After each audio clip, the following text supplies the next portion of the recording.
안녕하세요. 저는 일찍이 정비소를 하고 있는 남편과 결혼하여 슬아의 아들 하나, 딸 하나를 낳고 평범하게 살았어요. 남편도 저도 어릴 적부터 크게 부유하지는 않았지만 큰 굴곡이 없이 자랐고 그 생활은 결혼을 하고도 아이들을 다 출가시키고도 마찬가지였어요. 장남인 아들은 자동차 부품 관련 사업을 했고 며느리는 작은 피아노 학원을 운영하면서 사내 아이 하나를 키우며 예쁘게 잘 살았어요. 딸도 식품 사업하는 남자를 만나 결혼을 했죠. 자랄 때도 큰 말썽 없이 잘 자란 아이들이 결혼을 하고도 각자의 가정을 잘 꾸려가는 것을 보며 저희 부부는 정말 걱정이 없었어요. 우리의 노년도 그럴 거라고 생각했어요. 지금처럼 평범하게, 지금처럼 큰 사건 사고 없이 조용하게. 하늘이 저의 이런 소박한 행복을 시기했던 걸까요? 남편이 교통사고로 갑자기 세상을 떠나고 말았습니다. 세상의 가장 큰 슬픔이 배우자를 잃은 슬픔이라고 하는데 저는 정말 세상을 다 잃은 것 같았어요. 겪어보지 않은 사람은 결코 이 마음을 헤아리지 못할 겁니다. 남편이란 그늘 아래에서 뜨거운 태양을 피하고 서늘한 바람을 누리며 살았던 저에게 남편의 빈자리는 너무나 컸습니다. 아이들은 제가 걱정이 되어 번갈아가며 집에 찾아왔습니다. 그러던 어느 날 아들의 사업이 어려워지면서 운영하던 공장이 부도를 맞게 되었어요. 공장이며 회사 사무실이며 집이며 빨간 딱지가 붙게 되었고 아들은 제게 돈을 부탁했습니다. 남편이 떠나면서 받은 사망보험금이 있었는데 꽤 컸던 그 돈을 모두 아들에게 주었습니다. 저의 노후야 어떻게든 되겠지 하며 그저 아들이 무너질까 싶어 망설임도 없이 다 주었어요. 하지만 아들은 그 돈으로 1차 부도를 맞긴 했지만 이내 2차 부도를 맞았어요. 그 일로 아들 부부는 이혼까지 하게 되고 결국 빈털터리가 된 아들과 5살짜리 손자가 저희 집으로 들어오게 되었습니다. 한동안 아들은 술에 찌들어서 살았고 저는 늙은 나이에 아무것도 모르며 뛰어다니는 손자를 보느라 몸도 마음도 지쳐만 갔습니다. 아들은 새로운 사업을 구상했지만 자금이 없었던 터라 쉽게 시작할 수도 없었습니다. 이것을 알게 된 딸과 사위가 하루는 집으로 찾아와서 형님, 넉넉하진 않지만 제가 사업 자금을 조금 대드릴 테니 다시 시작하세요. 형님 같으신 분이 이렇게 무너지면 안 됩니다. 장모님 생각도 하셔야죠. 너무나 고맙게도 사위가 아들의 사업 자금을 대주었고 아들은 다시 작은 사업을 시작했습니다. 사위는 백년 손님이라는데 그 일로 저는 사위를 내 아들처럼 잘 챙겨주었어요. 이서방 고맙네. 이서방 덕분에 저 녀석이 그래도 다시 시작할 수 있게 됐어. 내가 저 녀석을 보고 있자니 억장이 무너져서 원. 아무튼 이서방은 우리 집의 은인일세. 장모님, 무슨 그런 말씀을 하세요. 저희 한 가족이에요. 힘들 때 서로 돕는 거죠. 장모님도 이제 형님 걱정 마시고 장모님 건강도 좀 챙기세요. 너무나 기특한 사위를 보면서 우리 딸이 시집을 참 잘 갔구나 생각했습니다. 그러나 새로 시작한 아들의 사업은 생각보다 잘 되지 않았어요. 그렇게 넉 달이 지나고 아들은 사위에게 받은 돈을 다 날려버렸고 눈에 넣어도 안 아프다고 했던 토끼 같은 자식을 버리고 집을 나가버렸습니다. 그렇게 저는 5살짜리 손자를 키우면서 아들이 남겨놓은 빚을 갚아야 하는 상황이 되었습니다. 딸은 사위에게 말해서 빚을 갚자고 했지만 저는 한사코 거절했어요. 처가댁이 못 살면 행여나 딸이 자기 할 말도 못하고 숨소리도 못 내고 살까봐 어미 되는 마음에 그렇게 할 수가 없었어요. 그리고 딸이 임신 중이었기 때문에 괜히 신경 쓴다고 스트레스 받을까봐 연락도 안 되는 아들이 다달이 조금씩 생활비를 보내주고 있다고 거짓말을 했습니다. 사위에게는 절대로 말하지 말라고 신신당부를 했죠. 하지만 생활비 이야기는 거짓말이었기에 저는 돈을 벌어야 했어요. 그래서 일자리를 알아보러 다녔지만 결혼하고 전업주부로만 살았던 제가 할 수 있는 것들은 많이 없었어요. 거기다 그때 제 나이가 55세였으니 더더욱 그랬죠. 지금까지 살면서 제대로 할 줄 아는 일도 하나 없이 나이만 먹었다는 현실에 그때 정말 좌절감이 들더군요. 누구의 아내, 누구의 엄마의 모습 말고는 제가 할 수 있는 일이 없다는 것에 참 비참했습니다. 그래도 죽으란 법은 없는지 아는 동생이 정수기 회사에 코디를 뽑는다고 거기에 한번 가보라고 하더군요. 집집마다 다니면서 정수기 청소를 해주고 필터를 갈아주는 일이라고 하였어요. 초보도 할 수 있다고 해서 저는 당장 그 일을 시작한다고 했습니다. 그러나 그 일은 제가 생각하는 단순한 관리가 아니었고 정수기와 공기청정기를 판매해야 하는 영업직이었어요. 태어나서 이쑤시개 하나 팔아본 적 없는 제가 그 일을 하기엔 두려움이 너무 컸습니다. 하지만 집에 여전히 엄마 아빠 언제 오냐고 우는 5살짜리 손자를 보고 있노라니 그래 안면몰수하고 한번 해보자 하고 마음을 먹었어요. 그 일을 소개해준 동생을 찾아가서 정수기 한 대를 부탁했습니다. 누군가에게 이런 부탁을 해본 적이 없는 저는 얼굴이 화끈거렸고 쥐구멍에라도 숨고 싶었어요. 그런 저를 눈치채고 동생은 흔쾌히 정수기를 사주었어요. 계약서를 쓰는데 어디에 뭘 써야 되는지도 버벅거리는 제 모습이 그때 당시 너무 초라하게 느껴졌어요.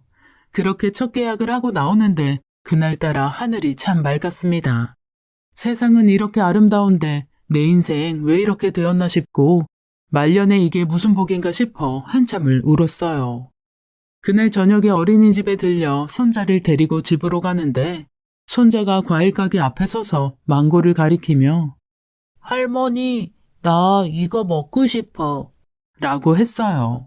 아이고 내 새끼 저게 먹고 싶어? 저기 아저씨 저거 한 소쿠리 줘요. 한 소쿠리에 망고가 6개 담겨 있었고 과일 장수는 비닐에 담으며 48,000원이라고 했습니다. 저는 순간 망고 한 개가 왜 그렇게 비싸나 싶어 조금 당황해하고 있으니 요즘 망고 값이 비싸요. 이거는 크고 더 맛있어요. 라고 하더라고요. 결국 그날 저는 망고 2개를 사서 집으로 왔습니다. 아무것도 모르는 손자는 저에게 2개밖에 안 사준다고 울었어요. 엄마는 매일 사줬었는데 엄마가 보고 싶다면서 또 펑펑 울었어요. 저도 손자를 따라 울고 싶었습니다. 그러던 어느 날 제가 코디 일을 시작했다는 것을 알게 된 사위가 자신의 회사에 정수기 2대를 넣는다고 연락이 왔습니다. 이미 정수기가 있었을 테지만 장모가 한다고 하니 위약금까지 물고 바꾸려고 하더군요. 이서방, 이렇게까지 안 해줘도 되는데. 에이, 장모님이 하시는데 제가 당연히 바꿔드려야죠. 그렇게 사위 회사에 정수기 2대가 들어갔고 한 달 뒤 저는 정수기 점검을 하러 사위의 회사로 가게 되었습니다. 행여나 사위를 마주치면 어색할까 싶고 직원들이 제가 장모라는 것을 알면 입장이 곤란해질까 싶어서 일부러 직원들이 밥 먹으러 간 점심시간대에 갔습니다. 안내 데스크에 여자 직원만 한 명 있더라고요. 저는 정수기 점검을 끝내고 사위를 마주칠세라 빨리 그곳을 빠져나왔어요. 인간은 환경에 적응하는 동물이라고 했던가요? 저는 처음에는 너무 낯설고 누군가에게 싫은 소리를 해야 하는 것 같았던 이 일에 점점 적응해가고 있었어요. 주변 사람들이 저더러 성격도 많이 변했다고 하더군요. 처음에 언니 봤을 때 저 언니 며칠 버티겠냐고 했는데 언니가 이렇게 오래 버틸 줄 몰랐어. 그러니까 언니 이번 달도 지금 계약 1등이잖아. 진짜 사람 일은 모르는 거라니까. 코디 일은 처음 시작이 어려웠지 적응을 하니 재미있었고 나름 보람도 느껴지는 일이었어요. 그리고 제가 한 만큼 수입이 바로 올라오니 욕심도 생기더라고요.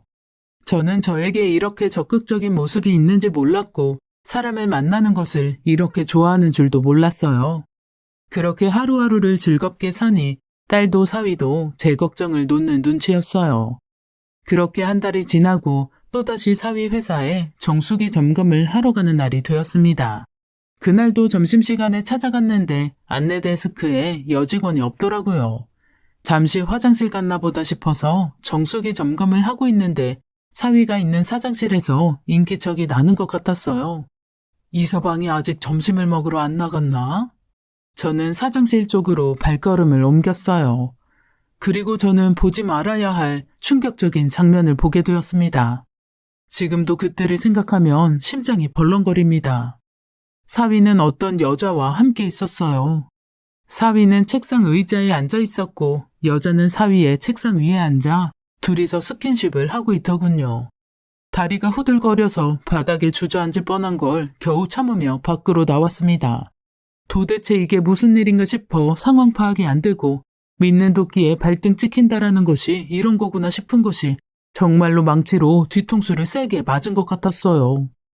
만삭인 딸아이가 생각나면서 눈물밖에 안 나더군요. 딸아이에게 전화를 걸었습니다. 딸, 아무 일 없지? 엄마, 우린 아무 일도 없지. 왜 엄마? 무슨 일 있어?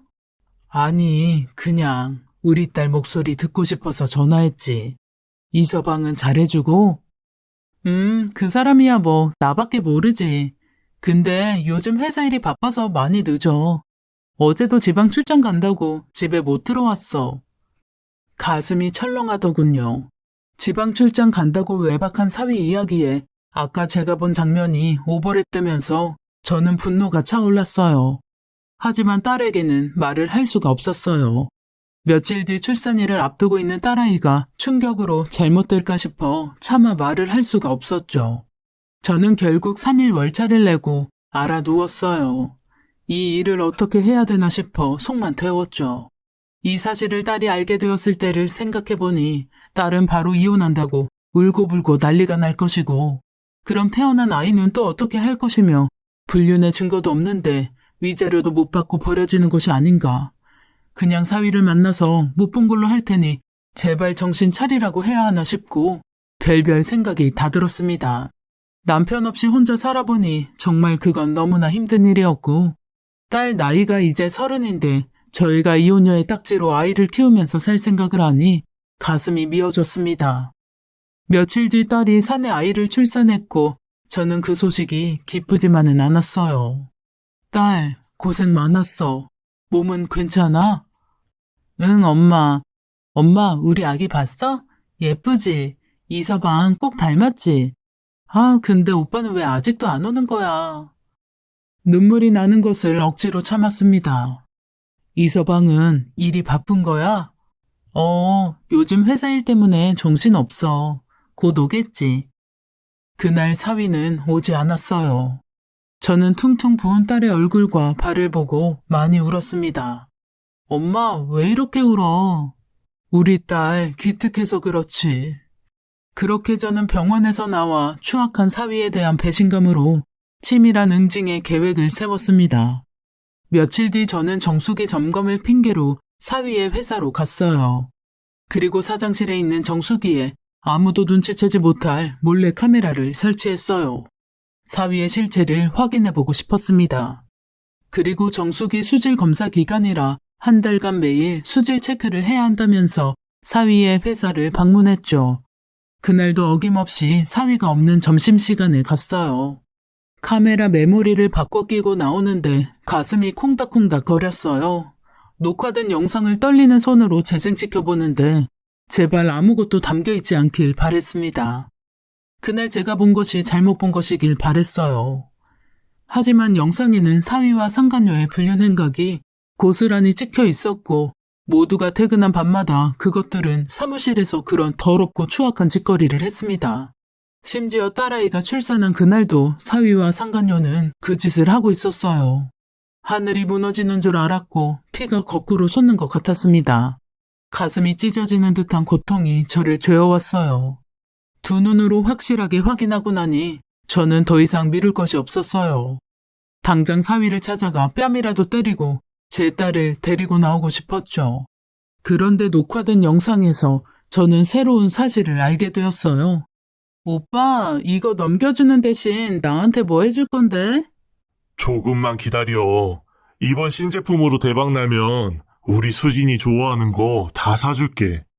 이거 당연히 대박나지. 우리 회사가 여기에 퍼부은 돈이 얼만지나 알아?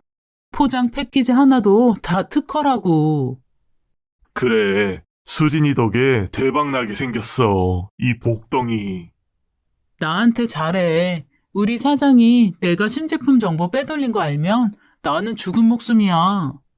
그 상간녀는 사위의 경쟁사 회사 직원이었습니다. 신제품 개발부서에서 근무하는 상간녀가 2달 뒤 자기 회사에서 출시 예정인 신제품 정보를 사위에게 주고 있었던 거죠. 비슷하게 아이템을 바꿔서 경쟁사보다 더 빨리 출시할 계획을 가지고 있더라고요. 불륜도 모자라서 이렇게 파렴치하게 돈 벌 생각을 했다니 하는 꼬락서니들이 정말 가관이었습니다. 그리고 이어지는 대화에서는 제 입에서 욕이 절로 나왔습니다. 오빠, 이거 마무리되면 와이프 정리할 거지? 당연하지. 지금도 집에 들어가기 싫어 죽을 지경이야. 아니, 왜 피임을 안 해가지고 임신을 하게 만들어? 양육비만 더 주게 생겼잖아. 내가 자기 오빠한테 사업자금 대준 게 있는데 무슨 명목으로 위자료에 양육비를 달라고 하겠어. 청구한다고 해도 그런 거 신경 쓰지 마. 이번에 대박 나면 그 정도는 그냥 먹고 떨어지라고 주면 돼. 정말 치가 떨리더군요. 막달이라 똑바로 누워서도 못 자고 매일 옆으로 누워 자면서 허리 아프고 팔다리 저린다고 했던 제 딸이 생각났습니다.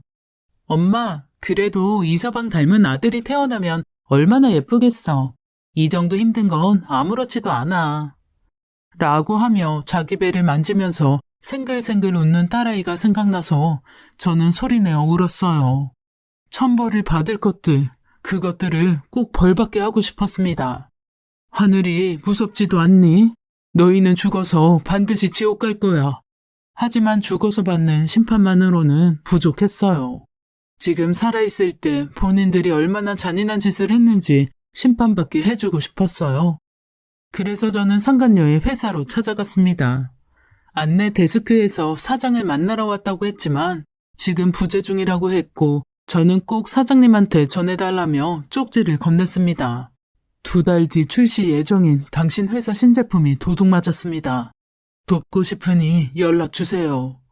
그리고 잠시 뒤 모르는 번호로 전화가 왔어요. 커피숍에서 40대 초반으로 보이는 회사 사장이라는 사람과 만났어요. 저는 제가 본 내용을 모두 이야기했고 사장은 어이가 없다는 듯이 또 믿을 수가 없다는 듯이 어두운 표정으로 제 이야기를 들었습니다. 마지막으로 저는 그 둘이 나눈 대화가 찍힌 카메라 영상을 보여주었죠. 그걸 본 사장은 그제야 제가 한 말을 모두 믿는 듯 했어요. 이렇게 알려주시니 뭐라고 감사의 인사를 드려야 할지. 어르신이 아니었으면 우리 회사가 엄청난 타격을 받을 뻔했습니다. 사장은 이번 신제품을 인터넷 쇼핑과 홈쇼핑에 오픈하기 위해 준비 중이었고 물량을 보유하기 위해 공장도 하나를 새로 가동할 만큼 엄청난 자본금을 투자했다고 했어요. 모든 것을 도둑맞을 뻔했다면서 냉수를 벌컥벌컥 마셨습니다. 사장은 당장 그 여직원을 내부 문서 유출로 형사고발을 하겠다고 했어요. 사장님, 저는 어떤 대가도 바라지 않아요. 다만 제가 제안 한 가지를 하고 싶습니다. 저의 제안은 이랬습니다. 그놈이 사장님 신제품 출시일보다 먼저 비슷하게 카피한 제품을 출시할 거예요. 사장님은 그놈이 출시하기 전에 출시일을 당겨서 신제품을 출시하셔야 해요. 그럼 사위놈이 준비한 모든 것들은 물거품으로 돌아갈 거예요. 저는 그놈이 바닥 끝까지 망가지는 걸 보고 싶어요. 사위가 신제품 출시를 위해 엄청난 돈을 투자했다라는 것을 알고 있었어요. 그리고 앞으로 더 많은 돈을 출시 전에 투자할 것이라는 것도 알았어요. 저는 그 모든 것을 무너뜨리고 싶었습니다. 사장은 울면서 얘기하는 저를 안타깝게 보며 직원들 몰래 고위 간부급들만 아는 걸로 해서 출시일을 당겨서 진행하기로 계획을 수정했습니다. 아무것도 모르는 사위놈과 상간녀는 곧 대박이 날 것이라며 축배를 들고 있겠죠. 그리고 그 일이 끝나면 꼭 상간녀를 법적으로 고소해달라고 부탁했어요. 사장은 걱정하지 말라며 거듭 저에게 고맙다고 인사를 했습니다. 그리고 저는 딸아이를 찾아갔습니다. 그리고 진실을 전했어요. 딸아이는 숨이 넘어갈 정도로 꺽꺽거리며 울었고 그걸 보는 제 가슴도 찢어졌습니다.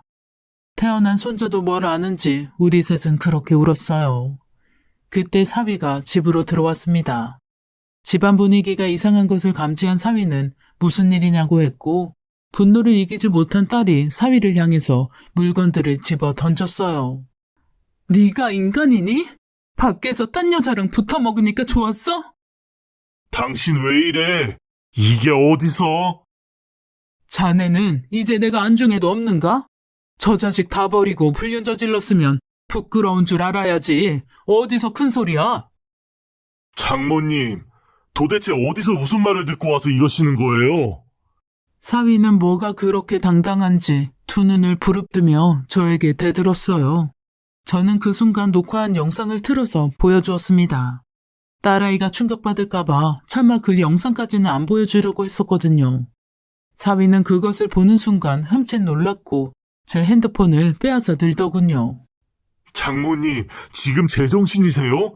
지금 뭐 하자는 거죠? 이건 어떻게 찍으신 거예요?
어떻게 찍었든 자네가 불륜했다는 사실이 달라지나? 이 영상을 만천하에 공개하고 싶은데 태어난 손주가 불쌍해서 참고 있는 거니 날 건들지 않는 것이 좋을 거야. 지금이라도 당장 자네 회사에 뿌릴 수도 있어. 사위는 처음으로 본 저의 냉정하고 단호한 모습에 많이 놀란 것 같더라고요. 왜? 내가 못할 것 같아? 요즘은 인터넷에 올리면 전국에 퍼져나가는 건 일도 아니라더구만. 자네 얼굴 들고 다닐 수 있겠나? 내가 이 영상을 유포해서 어떤 처벌을 받든 나는 아무런 상관이 없네. 너희 둘이 한 그 추악한 짓거리들이 만천하에 공개될 수만 있다면 나는 내가 어떻게 되든 상관이 없어. 사위는 원하는 게 뭐냐고 꼬리를 내렸고 저는 지금 살고 있는 집과 차 그리고 위자료와 양육비 명목으로 현재 현금 재산의 반을 요구했습니다.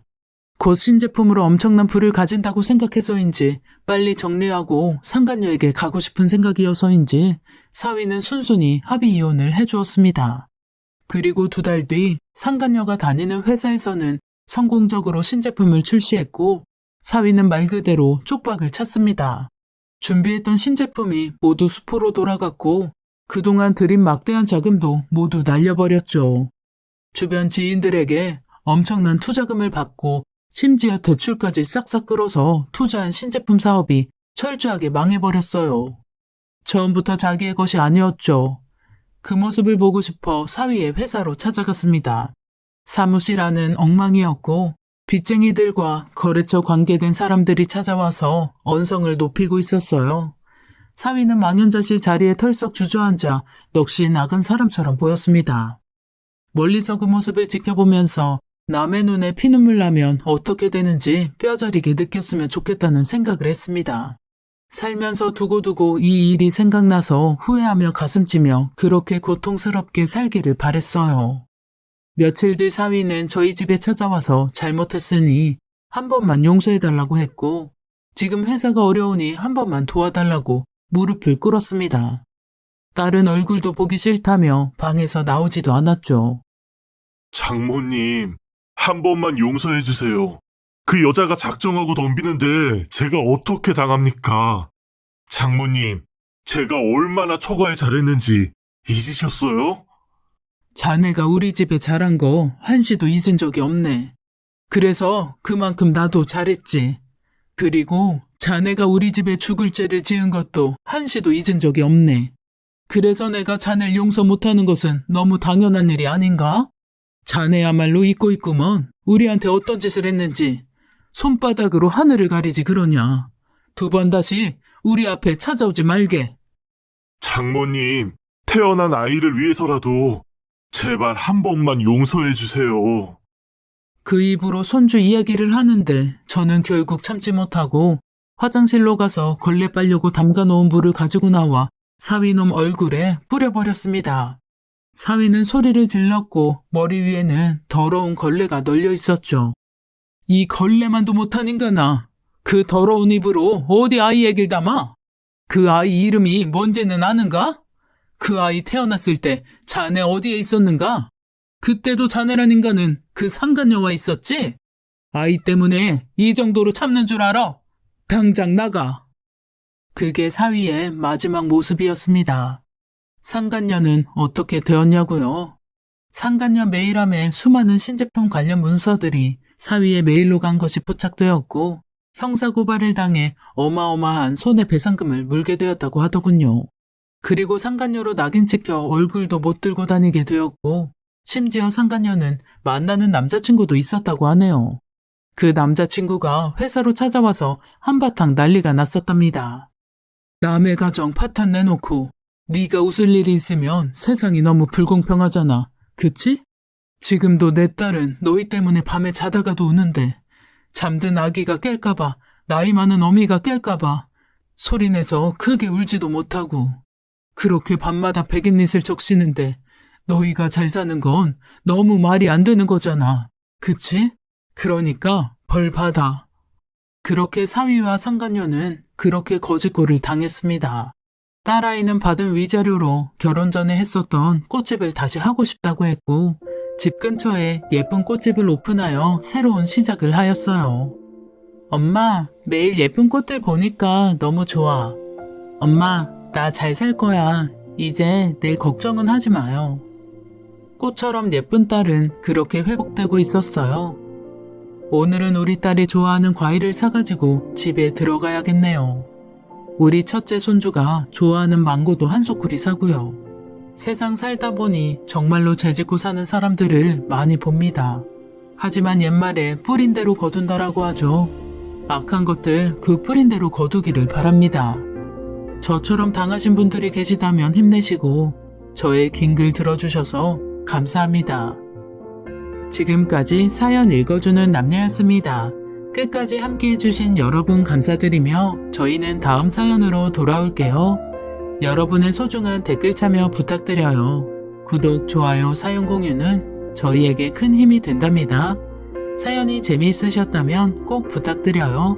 언제나 여러분의 하루가 평안하시길 기도하겠습니다. 늘 건강하세요. 감사합니다. 안녕하세요.